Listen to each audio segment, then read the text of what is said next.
Welcome home, Rons. We're back better than ever to preview Brees versus Brady in the playoffs in the Superdome. It doesn't get any better than that. And Rons, we're happy to be back, and we're happy to have you back. Now let's have some fun.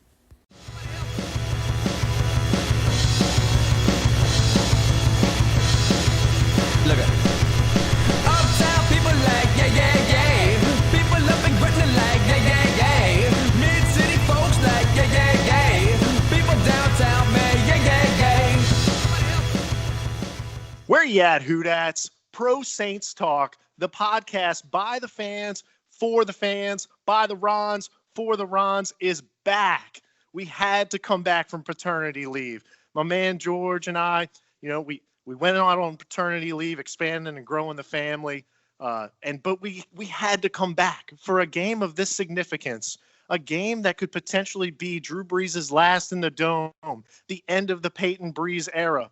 The Rons deserve this. We owed it to the Rons. We felt it in our blood. It was pumping.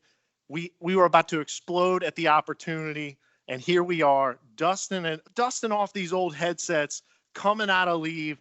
I got to kick it over to my main man, Jay. How you doing, man? It's been too long to talk Saints with you. Feeling good, man. Good to be back with you fools. Sitting here talking some Saints this morning, changing it up, doing a morning show, drinking some coffee instead of a little red wine at night. So been a while, but excited to get back to it with y'all. I love it, Jay. I love the energy. We're going to be bringing it all morning long. Who even needed coffee this morning? George, look, I was thinking about this, man.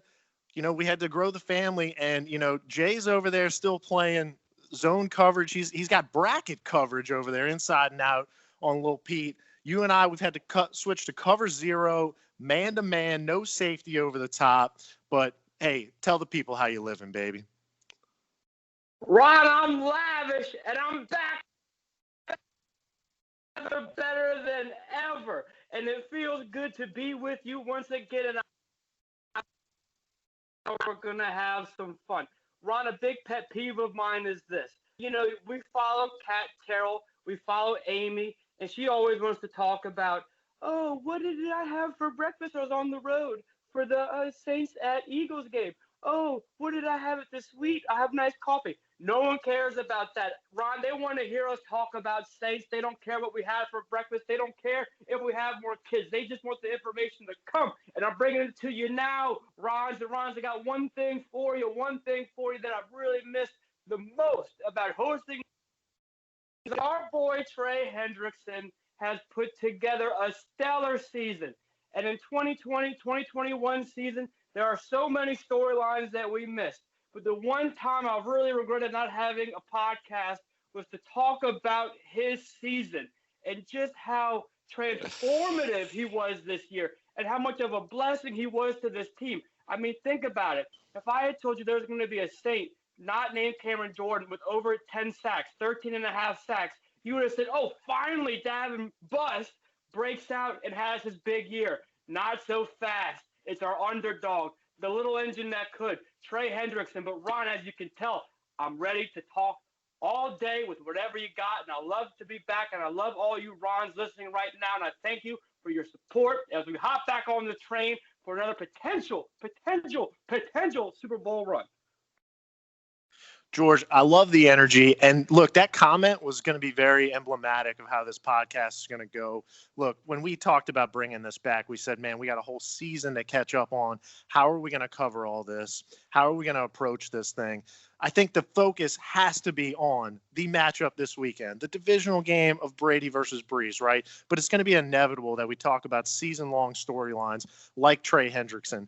George, if we went back to, I think, the very first podcast, heck, we might have been talking about Trey Hendrickson as a UDFA, guy that we brought in, or I'm sorry, not a UDFA, but, a guy out of FAU that, was on the depth chart. We need Campbell Robinson. There's our first error. I'm sorry. I'm really excited, but that's an error right there on Ron. shaking off the rust as we go. All right, excuse me. But yeah, he's a guy that we probably would have talked about, on the very first podcast when we were just breaking down the depth chart 4 years ago. It's incredible. And now here's a guy that's fixing to get paid. So it's incredible. And boy, is he needed to come back this week. We're going to touch on that a little bit later when we get into it. But, I just want to hype, I guess, as if this game needed any more hype, high level, what we're looking at here. We're looking at, yes, one of those stereotypical, got to beat a team three times in a row. But it's bigger than that. It's Peyton and Brees' swan song. The writing's all over the wall. The NBC contract's already got dry ink all over it. Brees is done after this. He admitted he only came back for his teammates and for the fans. He didn't come back for himself. Yeah, he wants to win another Super Bowl. But the guy doesn't want to crack his ribs either. So, this is bigger than just a divisional game between divisional opponents. So I love the matchup. I think obviously nationally it gets a ton of attention, but we're going to give it the attention that the Rons give it. And I guess I want to start with the defense on this game. And I think it's going to be Ron, before you get too far there, I think, George, I don't know if you agree, but when Brees said that he came back for his team, the city, I don't know, I smelled bullshit there a little bit. I mean, this is one of the guy has gotten to where he's gotten because he's so damn competitive. And a lot of that has to do with the guy that he's not competing with on Sunday on the other side of the ball, but Tom Brady. He doesn't say it outright, but I think Brees certainly takes a lot of pride in having those touchdown records, completion percentage records, all of those individual records. And the biggest one of them all, he wants another Super Bowl. Yes, he wants it for his teammates. Yes, he wants it for the city of New Orleans. But how different is it for Brees if he has a second Super Bowl compared to just having one as far as his legacy goes? So when he says, it's about his team and, nothing about himself, I don't quite believe him there. Look, and that's fine if you don't want to believe him. Yeah, it's a complicated decision. You got to factor in the family. You got to factor in the trajectory of the team. Thank God Ireland and Peyton and Loomis have put together this squad to make this run for him. But I'm just trying to play into the significance of this weekend that, you look at a guy like Tom Brady, so Botoxed up, so collagened up. I mean, he looks like he could play for 5 more years. I think if we looked at blank faces, blank nameplates on the back of the jerseys, and you just looked at performance, you'd say, man, Brady's playing like he's 35, not 43. So but for Brees, it has that finality type of feel to it. It has that sense of urgency, like it is now or never this weekend. So that's all I wanted to convey with that. But I look at the matchups of this game, and you look at the first couple of games, and yeah, there were huge confidence boosts for our defense. But you got and excuse me, but if you hear any noise in the background, that's just me and my girl bopping here. So you got to worry about the defensive matchups in this game because that Bucs defense has gained a lot of confidence, in the last month or so of this season. The Saints have been riding that confidence all year. And I just want to start there, and George, I guess let me kick it to you here and just set you up like this. We're looking at a Bucs top-ranked run defense. They are first in the league for rushing yards, rushing TDs, yards per attempt. But flip it over, the Saints aren't too shabby. Saints fourth for yards, second in yards per attempt, second in TDs.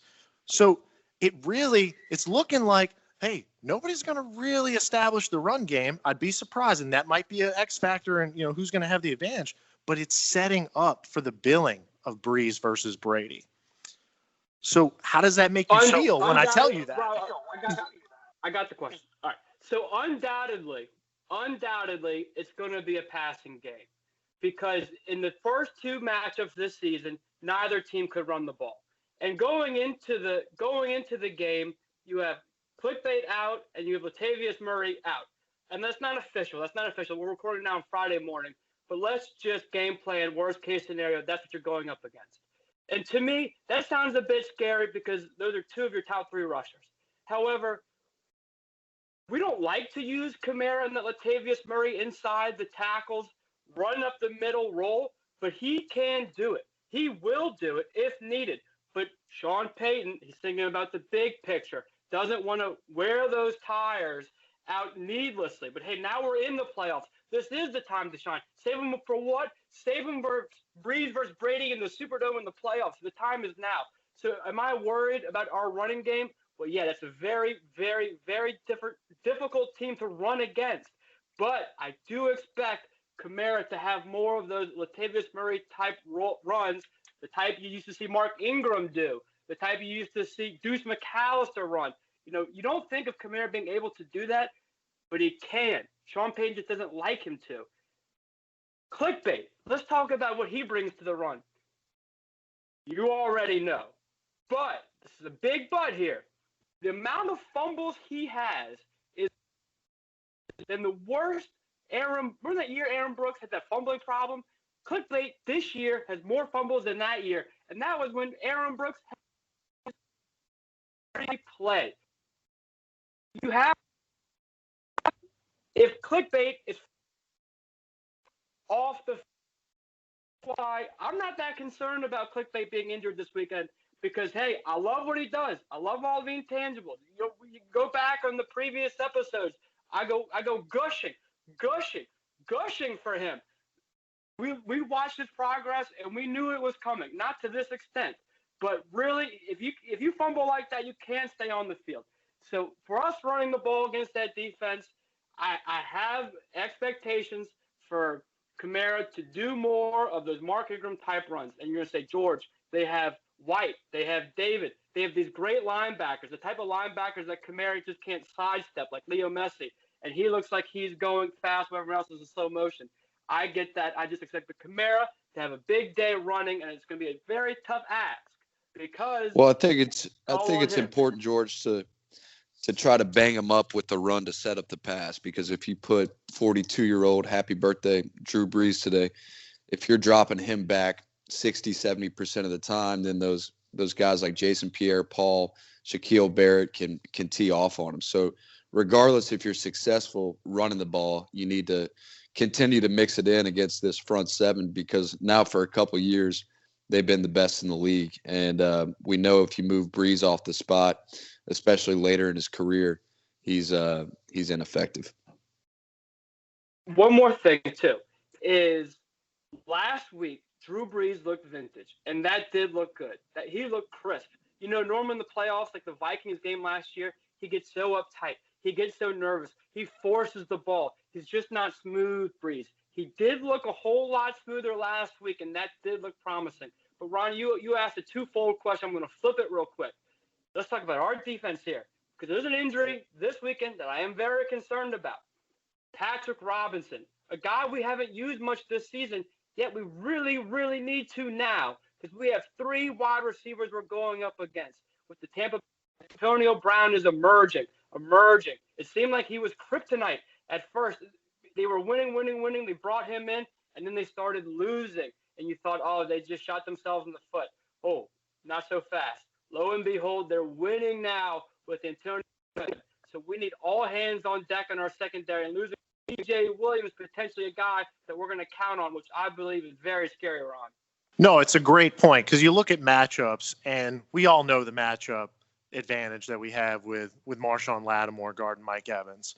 You know, for as much flack as Boogie will give Marshawn Lattimore, calling him Fatimore, the guy has absolutely shut down, demolished, embarrassed Mike Evans. For Mike Evans being a perennial great wide receiver in the league, he didn't have a single catch on Marshawn Lattimore this year. So, look, I'm not saying he's gonna blank him again, but you got to love that matchup.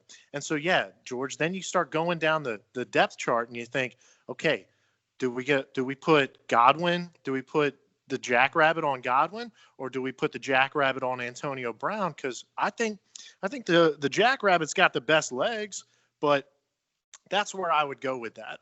I agree the Patrick Robinson injury is huge, but I don't think I lose that much if I just have PJ Williams out there. PJ's a gamer, man. He puts that head down and he forces fumbles that way, as we saw just last week. I know it got overturned, but that's where I'm at on the secondary. But George, you want to talk about our defense? I want to talk about the pass rush, and I'll bring it to our first fan question. All right, T-Rex, 3 sacks on Brady, plus a sack fumble negated by a penalty this season. So your boy, my brother from another mother, Barrios, how important is it for us to have T-Rex back this week, to have all of our pass rushers getting after Brady and that O-line? Ron, I think it's critical to have the pass rush in there. And if you go back and you look at Super Bowl champions in the past, the New York Giants were built this way. The Denver Broncos with DeMarcus Ware, Von Miller, when they won their Super Bowl, we have to have multiple pass rushers that we can get in and out of there and get the pressure. Look, make no bones about it. This is why we beat Tampa 38-3 when we played them last. I know their offensive line is much improved, and the media wants to make Tampa Bay out to be this juggernaut of a team, juggernaut of an offense. But right now, their offense, it kind of, they kind of remind me of when the Eagles, they got Vince Young, they got a couple other players. They started calling them the Dream Team. The NBA is not the same as the NFL. You can throw a bunch of names in there, but it takes a while to gel. I'm not saying that Tampa's offense hasn't gotten better since we played them last. They have improved. But I think, playing somebody like the Falcons on offense scares me more than the Saints defense going up against this Tampa Bay defense or offense. I hope I'm not eating my words. But getting back to your question, Barrios, it's critical that we have Hendrickson in there this Sunday. He's come a long way. He's always been 100% effort every play, and that's why he was drafted in the 4th round. And, he proved me wrong. I thought he reached his ceiling as kind of being like a 7-8 sack guy. Not much more he can improve on there. But his technique has come such a long way. You see him really getting down low, scraping the edge, bull rush. He's got different moves now, and that's what propelled him to get 13.5 sacks this year. And just excited to get him in a playoff game. And Davenport as well, he hasn't had the stats this year, but every now and then you see him do some impressive things. As Hendrickson has improved his technique, Davenport has the one move where he just kind of bull rushes. But I think he's better in that role where he's not playing every down, and we can switch Hendrickson and Davenport in and out, and both those guys can have fresh legs when they're coming in. So I feel really good about the defensive line, and we need to get pressure on Brady. We hit him a bunch last game in addition to sacking him, and he missed some throws because he could feel the rush even when it wasn't necessarily there. No, exactly, Jay. I mean, first 2 games, 3 sacks each, 7 and 9 QB hits respectively. So, George, next fan question from our boy, Hunter Yancey Thigpen. How many times do we need to sack Brady to feel good about our chances Sunday? He doesn't like getting hit. Who does like getting hit? But you hit him 4, 5 sacks, I really like our chances. Another name who's a really unsung hero on our defensive line is David Onyemata. He's playing at, you have Cam Jordan and Demario Davis and Trey Hendrickson, who everyone talks about. And Lattimore, I would say, is in that tier too, who everyday Saints fans really give a lot of credit and ability to. Yet there's no one going around talking about David Onyemata. And in the Sean Payton, Drew Brees era, no one has played defensive tackle as well as Onyemata's playing this year. I mean, you could say Rankins a few years ago, that big wiggle year, right on the same page as me. It's right on the same level. So Onyemata is another guy really causing destruction in the defensive line. But Jay, you said something that I want to talk about. You say you see some things from Davenport. I don't see anything. I'm ready to trade him for a bag of rice. And that goes into how much we invested in him. So we have so much expectation for him. And maybe I need to put a little salt on that, but I can't. We have invested. You know how good Ireland did with draft picks. We gave up 2 first-round draft picks, and to see a guy looking lost and confused and just out of position is just a disgrace. So, Davenport, I was hoping for redemption toward George. If he gets a, what was it, the Panthers game this year where he had one of his 1.5 sacks or 2 sacks to seal the game and put him out of field goal range. Man, if he can make some plays down the stretch here, maybe I'm pissing in the wind, just hoping here because, if he can make some plays down the stretch, divisional, NFC Championship, Super Bowl, as I said earlier to you guys, then those 2 first-round picks are worth it. George, I know that's more hope than anything, but he's got a chance in these potential 3 games here to say, I guess we can sleep a little bit easier giving up those 2 first-round picks. So remember, Jay, one second. Marshawn Lattimore's sophomore season, he had that really big sophomore slump. And then he came up huge in that Eagles game with 2 interceptions and totally redeemed himself. Jay, I completely am with you. If he can find a way to have a big playoffs, then of course, now's the time.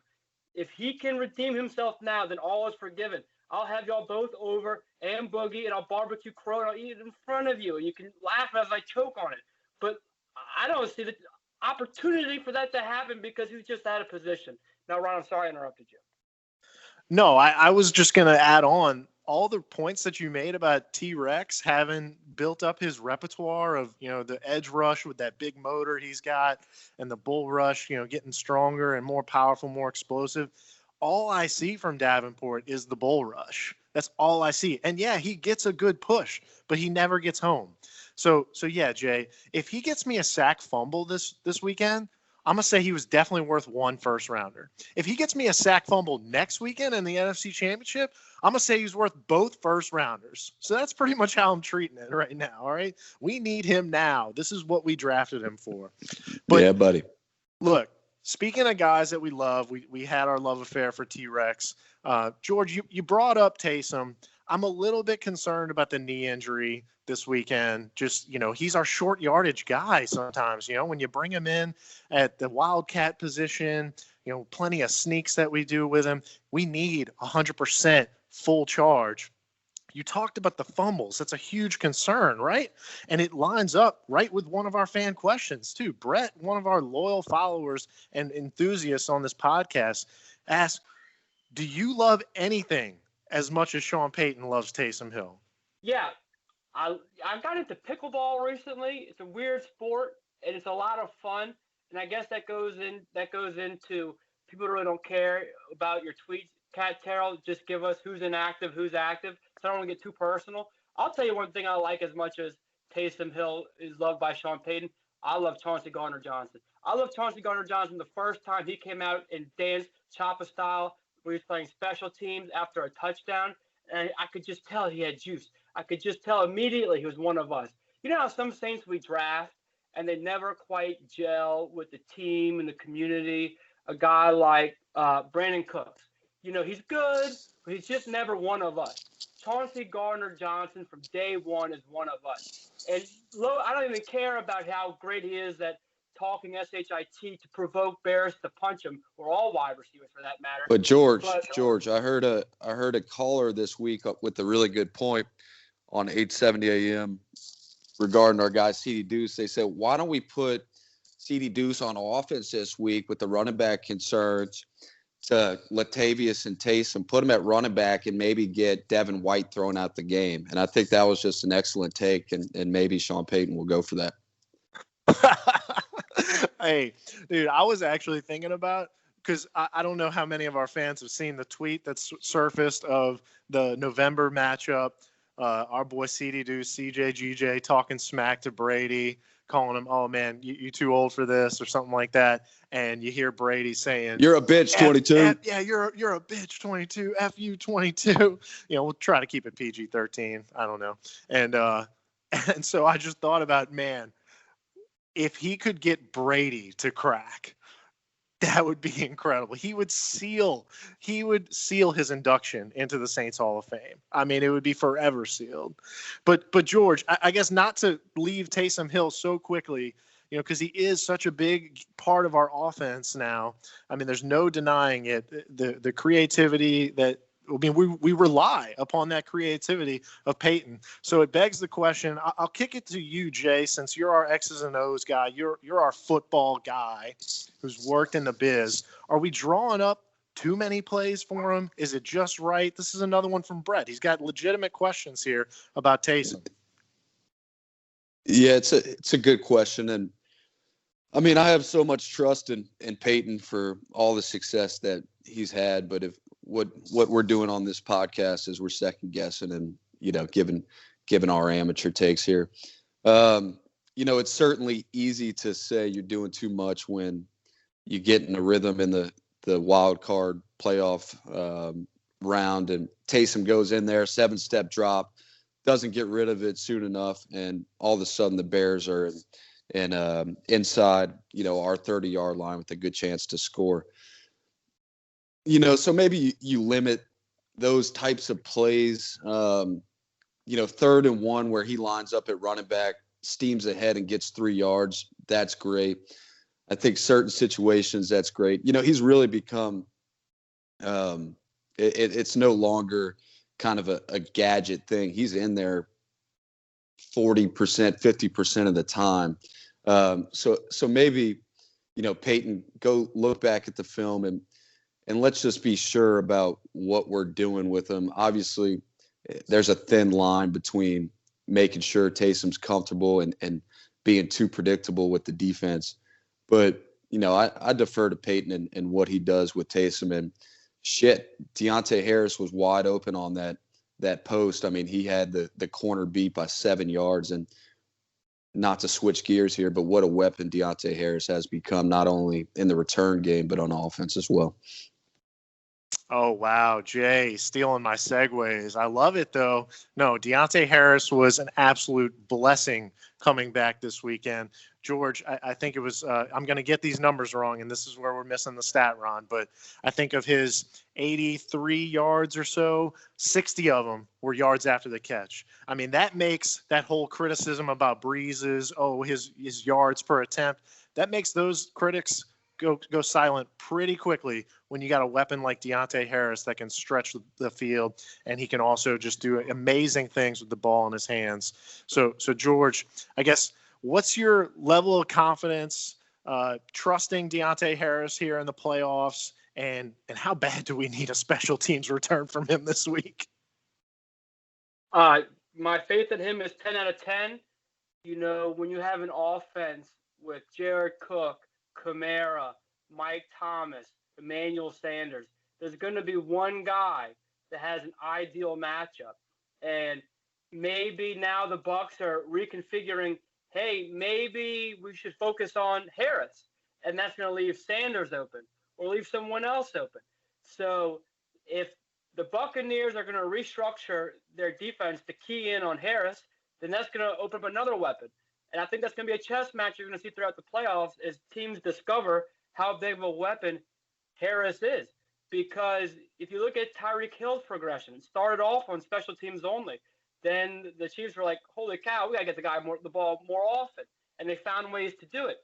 And that's kind of where we are now. But I expect the Buccaneers to counteract that, and we go another direction. You asked about special teams. Hey, wait. Hold on.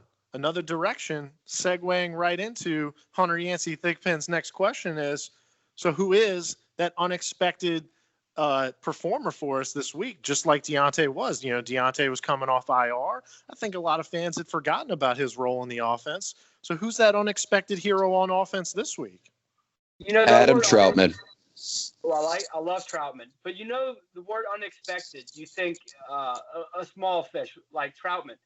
What about a big damn game from Mike Thomas? What about a vintage Mike Thomas?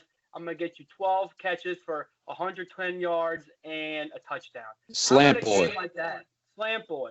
Why don't we go full run on Slant boy for a day? Because if they don't double team him and they give a little more focus to Deontay Harris, then go full run Mike Thomas like the good old days. Ron, another thing about Harris, he's a UDFA, and you know the Saints have been so good, especially in the Sean Payton, Mickey Loomis, Drew Brees era, of finding these UDFAs. He's making $600,000 a year, and I doubt you can tell me if you come through every lineup, every team, and every salary to find a better deal than Deontay Harris for $600,000 and And Trey George, Hendrickson for just. on the 2019 training camp preview, when we were talking about undrafted free agents on this very podcast, Breakfast with Saints, it went by a former name at that time. We said Deontay Harris, undrafted free agent. He's going to be a Pro Bowler. Not only was he a Pro Bowler, but he was an All-Pro. Looking at the All-Pro team this year, I think Gunnar Olszewski from the Patriots, however you pronounce his last name, is the punt returner. I watched that guy a couple times. Man, he's trash compared to Deontay. This guy is so fun to watch what he can do with a yard, half-yard crease. Reminds me a lot of Deontay Hall, the human joystick, former Chief returner, Ram returner who had some success as a receiver as well. And the thing that's so scary about him as a receiver is he's got that speed, and defenders have to account for that. So they're so afraid of getting beat that once he rips it back at 10 at the chains, then, he's got a lot of room. He's really improved his route running ability. He's got good, solid hands, and I think you saw in the last game that Brees really trusts him. Well, I think y'all are all on the right path here because, this defense can be thrown on, right? And so Deontay is definitely that guy. I mean, just in our circle of friends, you got people comparing his first 5 yards to his first couple steps to Darren Sproles, but he's got a way higher top speed than Darren Sproles. So it's amazing the skills that he's got. I'm going to say a guy like Emmanuel Sanders, a guy with a ton of playoff experience. I mean, if we could get a 6-7 catch day out of him for 70, 80 yards and a TD, I think that would go a long way for freeing up those matchups for other guys that we talk about. I mean, it's just such a great feeling to be going into this postseason compared to the last couple that we've talked about on this podcast. By the way, Jay, it's still called Pro Saints Talk. All right. No copyright infringement. So, I'm so happy that we can talk about all these different weapons that we could spread it out to. Whereas it just felt like just yesterday we were saying, man, it's just Mike Thomas. And then who else? It's just a drop off. All we got is Slant Boy. So that's just a blessing to have that. But I guess I want to focus now on Peyton and something that he said in his interview yesterday. He does these things over Skype now, and they just post the transcript of them. It's just not the same. Media is struggling, I'm sure, to keep up with it as well and build that rapport. They gotta schmooze Peyton to get some answers out of him. But he was asked about this game and its significance, and if he can sit back and admire it and appreciate what's taking place. And I just loved his answer, and I just have to repeat this here on this podcast. I mean, he said he thinks he's in a position to control history, all right? He's making the history this weekend, and that takes precedent over admiring or looking at it from that perspective like a fanboy would or something like that. So he said it's not daunting. It's like, man, we're still writing history, so I don't want to look back yet when we can impact it. And that just got my blood pumping last night when I was reading this thing, and I couldn't keep that off this podcast. But look, while I was talking there, and I know I'm taking a little bit of the mic time here, but I do feel like we owe it to the guys from Boot Crew Media who we turned it over to briefly. When we were at a time in our personal lives where we couldn't keep this thing going, we handed it over to our good buddies over there, the guys that started Propels Talk with George. And they carried the torch for us, and we appreciate that. And we're just excited to be back on. So I just wanted to send that out there. And also, I do have one more plug. I'm sorry, guys. But TNT shirts out of Houston. My boy Zach, he hooked us up with koozies. And I know that we're not UTO, and that's going to transition into our next topic there. But he got us some koozies that will be surfacing. All right, those will get out to the Rons. But we still got to show them love. TNT shirts out of Houston. My boy Zach, He hooked it up big time.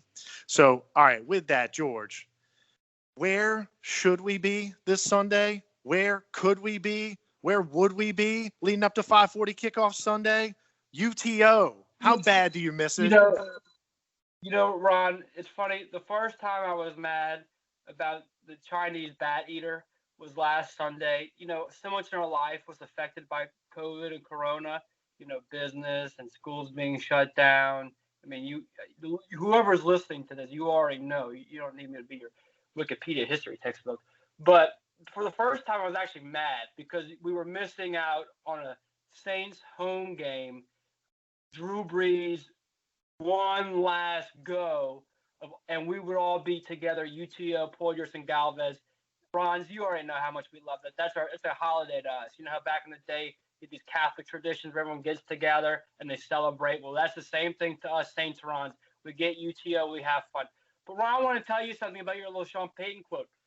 And this is a bit daunting too. You have to realize Tom Brady is saying the exact same thing about his future. He has put so much pressure on himself to win without Belichick. And here he is in the second round of the playoffs, eager to prove to the world he can win without Belichick, making his own history. He's not Belichick's quarterback. He's his own quarterback. And Ron, I'm really, you can't beat a team 3 times. That's kind of maybe not. I don't know. But the one thing about 75% of the time, the team that won the previous 2 games wins the third. Okay. So this is what's different this time. Is before we played regular season Tom Brady getting acquainted with his teammates. This is playoff Tom Brady. Think of Federer or Nadal. Well, Federer in Wimbledon, Nadal in the French. Think of Mariano Rivera in the ALCS in the World Series, 9th inning, coming up clutch, time in and time out. That's playoff Tom Brady. And he doesn't win every time. I get that. He doesn't win every Super Bowl. I get that. But it's still Tom bleeping Brady in the playoffs. So this is going to be a very different game than the first 2 this season. I want everyone. Let me get in there, George. I think Tom Brady wants that felt. I think he wants us talking about that. I think he wants that to be in the back of the minds of the Saints players, and why wouldn't he? When he did his little recap on Instagram this week after the win, big win. Who are we going to play next? I think I know who I want to play next. He does everything for a reason. And the reason why he's saying that, he wants that message to get to Airline Drive and the Saints players. He wants them shaking in their boots. Oh, we're playing playoff Tom. All right. He has an impeccable record. He's one of the best players of all time. That's no hyperbole. But this is 43-year-old Tom Brady with the Tampa Bay Buccaneers. All right. The Bucs are the Bucs. Chris Godwin dropping 3 balls last week. They're not Bill Belichick, Tom Brady. They're a good team. The Saints are a very good team. Okay, so the Tom Brady playoff thing, I think it's got some merit to it, but he's playing on a different team. He's playing with new players. He's a year older. Hit the guy, and I think the Saints are going to be successful. I feel really good about our chances this week, and it's not like we're going up against 36-year-old Tom Brady in Foxborough. But he definitely wants that aura about him. He wants, Mariano Rivera playing Enter Sandman as he's running out of the bullpen in Yankee Stadium, stepping onto the field in the Superdome.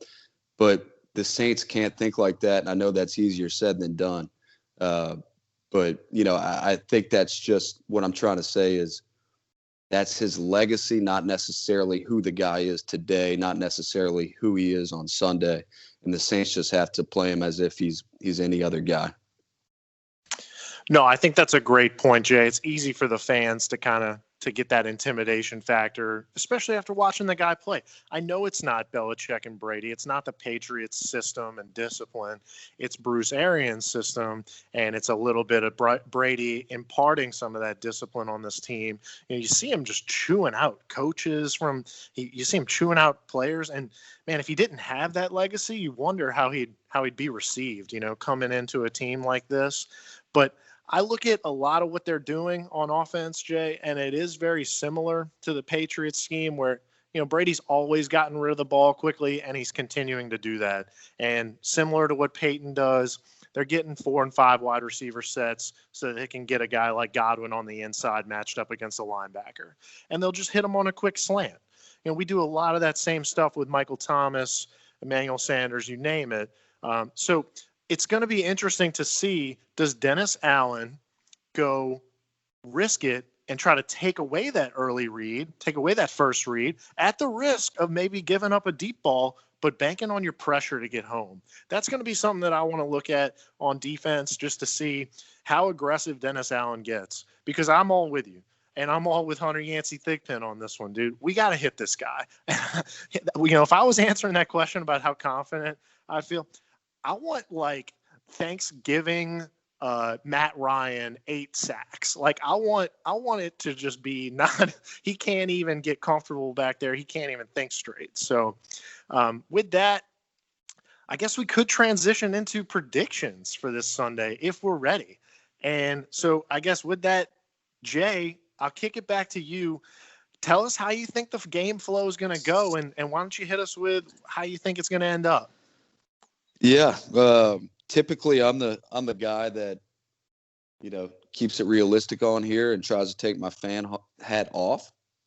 I think there's something in me that feels that the Saints are going to go back to just like this 2015-16 type offense and have a vintage performance in this one. Although we haven't seen that all year, although we only saw it a couple times last year, for some reason, it feels to me like everything is going to click on offense. Execution will be there on offense. Ron, I think we're going to hit Brady, make it really hard for him. With everything I just said, I also think Brady's not just going to lay down. So I think it's going to be tight, but I think the Saints are going to pull away late. And I see the Saints winning this game 31-20, somewhere along those lines. And hopefully, Will Lutz can get it together and start making some kicks for us as well, because at some point, whether it's this game, the next game, or the Super Bowl, we're going to need number 3 to put it in between the uprights in a big-time situation. Man, and I have to apologize to the Rons. There's so much that we could jam into this episode. I mean, you just hit on a couple things that I just want to acknowledge so that the Rons don't think we're just ignoring it here. But, yeah, we know Brees been dealing with a shoulder injury apparently, couldn't even throw some weeks. But the team's looking healthy, and that's why Jay's feeling like it's going to be a vintage performance. But you also hit on, I think a lot of fans perked up, George, when they heard Jim Nantz say that Will Lutz was 4 for his last 9 after he missed that last one in the super wild card weekend. So what's your confidence level on Will Lutz? And then why don't we get into your prediction for the game? My confidence level in the whole special teams is low. Morstead, I don't know what happened. And Lutz, ever since the first regular season Bears game, has been sketchy. Nervous Nelly. Remember how Garrett Hartley went from really reliable to scary? Will Lutz is in the same trajectory, the same boat. Something happened to Will Lutz where he just needs his mojo back. I'm not very confident in Will Lutz. That doesn't mean I'm just not very confident. Prediction, though. Prediction. You know how there's the marketing and the media, they hype up, Pacquiao versus Mayweather. And then you watch the fight, and it is quite boring. I actually think it'll be a game in which Brees versus Brady, both of them ancient, is going to live up to the bill. Said it's going to be a vintage Drew Brees slice and dice. The Buccaneers also think the Buccaneers offense is going to do a lot to us too. It's going to go back and forth. The last team with the ball will win. It's going to be very high scoring, and you're going to bite all of your nails off. It's going to be 34, which means 2 field goals from Lutz, 31 Bucks. And Ron, it might come down to a last-second field goal from Lutz. So think about your question here, because there's going to be a time late in this playoff push where it's all on the line for Lutz that he needs to come through for us. No, you're absolutely right. And I mean, it got to the point where honestly, like we'd be lining up for a field goal. That'd be when I was pulling out my phone to check GroupMe to talk with y'all about what happened on the last drive or why we're settling for a field goal. And you just wouldn't even doubt that Lutz was going to put it through. I mean, think back to he needs that mojo back from week 1 against the Texans when he hit that 50-yard game winner after Brees got us down in like 30 seconds. So, I mean, those are the kinds of 56. 56. It was just a 50 plus, but hey, I appreciate that, dude. Steel trap. So he needs that kind of mojo back in a big way. And, maybe hitting a big field goal in this one gets it back because Lord knows we need it. You can't have kicking issues in the postseason. So I think y'all's predictions are spot on. Jay, I was a little surprised by the low total on yours. I mean, I would love it if we can suppress Brady in that offense to 20, but I just think this is going to get up to be somewhere around Georgia's score. One of my concerns is not letting Fournette bang on us and bulldoze us. I mean, he ran hard this past weekend watching that tape against the Washington football team. Fournette was falling forward. I mean, giving them a lot of 2nd and 4s. So I'll be looking for that. I think we played better against those bruising running backs because I think we're solid, got a lot of depth in the middle, and I don't know. To me, Fournette looked more like what they thought he was going to be coming out of the draft, but it kind of looks like he's lost a step. I don't know if Ronald Jones is going to be back, but we were talking about it as far as Ron, not to jump in your epitaph here, but Anzalone coming in for Quan Alexander. Quan Alexander, very flashy, big plays all over the place. But you saw in that game against the Eagles, Miles Sanders, he tried to shoot the gap on one. Sanders takes the distance for 85 yards. That's not really something that we've seen out of the Saints defense in years, the big run like that, where Anzalone, not necessarily sexy, but offenses haven't had the success running the ball when he's in there. Wow, Jay, stealing not only my epitaph, but also my film study, man, because I'm pretty sure me and George were the ones that pointed out that Philly run and Quan overshooting that gap, trying to make a big play in the backfield. But yeah, no, you're right. Anzalone's got a little bit of that Shanley feel, I'll say, where, nothing too flashy, but he's going to stay disciplined, all right? He's going to stay in his gaps, and he's going to clog those gaps up. So if I'm getting back to my prediction, I would love to see Trey Hendrickson come back, get another sack and a half, maybe get that ball out. And a turnover could be a world of a difference in a shootout game like this, like we're predicting. So I'm going to go 34-28. It's going to come down to Brady coming down for one of those classic postseason. Can Brady put together another game-winning drive? But this defense makes the stand. This secondary makes the stand. So I just think we're looking at a different Saints team than previous years, I'm happy to say, and that's what I think is going to happen. But now I want to know what's going to happen with the weather. Yeah, we might not be UTO this weekend, and boy, are we bummed out about that, because that's just where the collective Ron-regation gathers and breaks bread and cracks open some cold ones, whether they be beers or LaCroix. And it's just a good time had by all. It's one of the more wholesome things in this world, but we're not going to be there. But the weather must go on. And so that's why we need to kick it to Red, the weatherman. Hey, Rons, it's Red, the weatherman. And it is the divisional round in the NFL playoffs as the 12-5 Buccaneers head on down to the New Orleans Superdome to take on the 13-4 New Orleans Saints, who are favored by 3 points. Anyway, Rons, let's get right into the weather, as I expect it to be a glorious day if you were one of the lucky ones to get tickets, with a high of 57 degrees. There's going to be plenty of sunshine and a northwest wind, but not too much, at about 8 to 12 miles per hour. I expect glorious conditions, Ron. You need to get out there early and get ready to cheer on the Saints. I expect the game time temperatures to drop down closer to 52 degrees as you're walking into the dome. So don't forget your jackets. And also, Rons, I expect the temperature inside the dome to be a crispy 69 degrees. Anyway, Rons, don't forget, whether you like it or not, it's Red, the weatherman. Red, thank you for that weather report. And I also want something else from Red next week. So Red's going to the game Sunday night, and the weather report is great. But I'd also like an inside the dome report, because we've had Rons go to the games, and Boogie went, and Boogie was very pessimistic. He didn't paint a very good picture of what it was like inside the dome. But Boogie doesn't like ice cream. You know, he's a hard guy to please. So Jay went to a game. He loved it. So I'd love for Red next week to come back and give us a report of what it's like in the dome. But one thing, am I on crazy pills, guys? Epitaph. Epitaph is the writing on a tombstone at your burial plot. Y'all meant epilogue, but I'm not Stat Ron here to correct y'all. One last thing. Get all technical. No, George. No, I love that. Make that correction. This is not.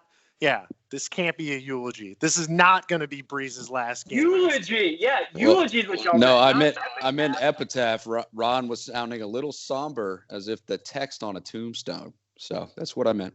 No, that's like your name of the thing. Okay, one last thing, and this is somber. The last play of the Bears game was Jimmy Graham doing a classic Jimmy Graham highlight reel touchdown, and then waltzing into the locker room, off the field in Louisiana Superdome. And I just had a weird poetic moment of like, wow, Jimmy Graham, you used to be able to do that all day, every day. And that touchdown pushed him over so that his career after the Saints, life after the Saints, he scored one more touchdown than his single best season with the Saints. And it just made you think what it could have been.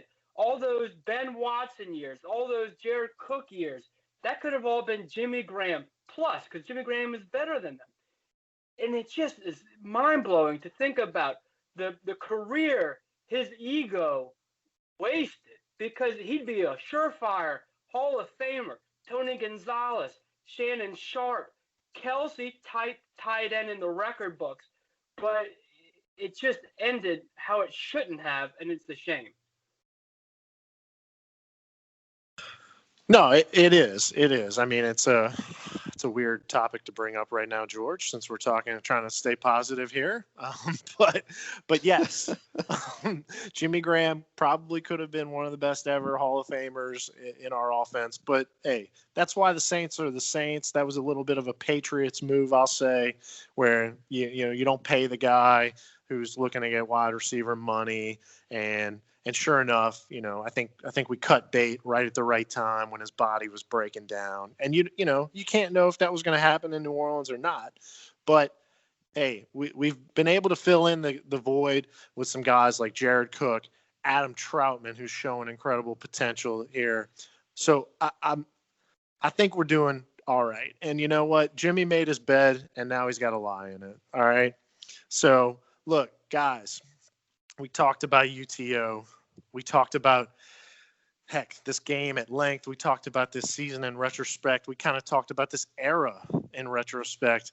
And we could talk on this podcast for probably another 6 hours, catching up on everything that we missed with y'all. But we got to wrap it up here and get y'all ready for Sunday, get this thing out so y'all could get ready for Sunday. And so with that, let's just send it one more time around the horn for closing thoughts.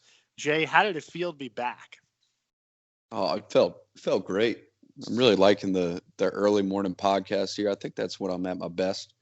And we talked last week about coming back it felt a little bit premature because the Saints needed the win. I think we felt a little bit like maybe we were getting ahead of ourselves last year when we started talking about the weather in Green Bay before the Vikings game. But I felt confident in the Saints going into the game last week just because they had that Vikings game last year that they could learn from.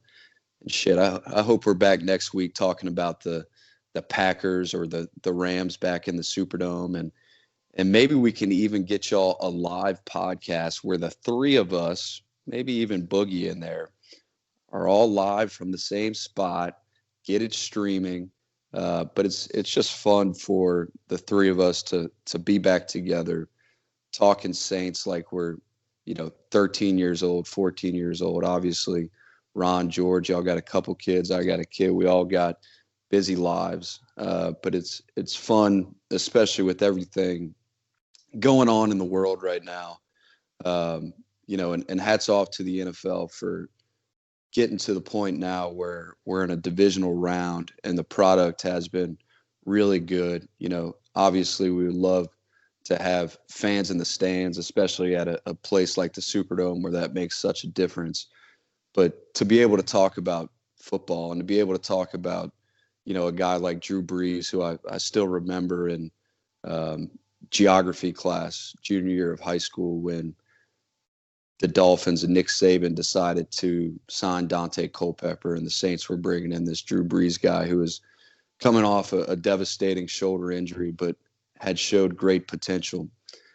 And to really, for us three, to be able to watch him from 17 years old all the way to now, us being 32 years old. I think Brees turns 42 today, and see how he's played out through his career and everything that Sean Payton's done. And of course our expectations and standards are, we need a Super Bowl. But I remember, from being 15 years old and sitting here on these playoff weekends and just being so excited. But, the Saints never really being in the playoffs with the exception of one or two times Hakeem drops the ball.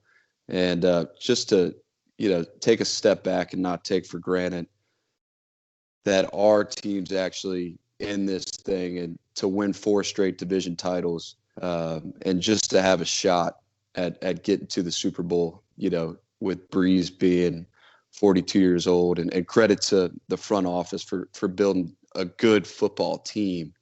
All that stuff is just exciting, and it's going to be even more exciting when we go on to the NFC Championship game next week. So I would say I'm thankful, Ron, very thankful. Oh man, I'm tearing up over here. George, what you got to tell the people before we close it out?